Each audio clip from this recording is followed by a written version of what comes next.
Hello. A variety of inhaler devices are available to treat lung conditions. This video will show you how to use your NEXThaler inhaler. If you use your inhaler correctly, you'll get more of the medicine into your lungs, giving you better control of your breathing problem. But if used incorrectly, you may have poor control of your condition, with the risk of side effects such as a sore throat or mouth infection.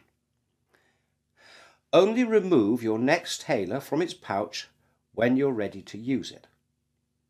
Do not use your NEXThaler if it's been more than 6 months since you last removed it from the pouch. You should always sit upright or stand up when using your inhaler. Hold the NEXThaler firmly in the upright position, and with your other hand, open the cover fully. Look inside the mouthpiece to check that there's nothing blocking it. When you're ready, breathe out gently as far as you comfortably can, but not into the mouthpiece. Now place the mouthpiece into your mouth and between your teeth, but don't bite down on it. Close your lips around the mouthpiece to form a tight seal. Be careful not to cover the air vent with your fingers.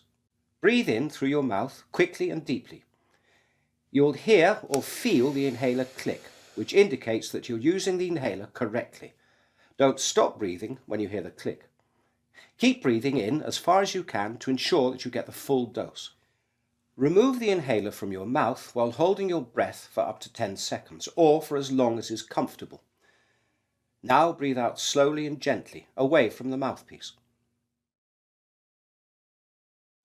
Close the cover of the inhaler.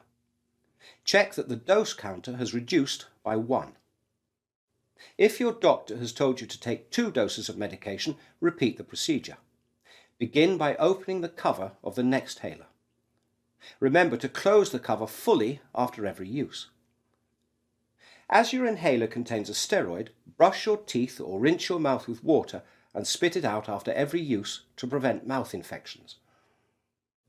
If you're unsure about how to use your NEXThaler inhaler or have any other questions, speak to your GP, practice nurse or pharmacist for assistance.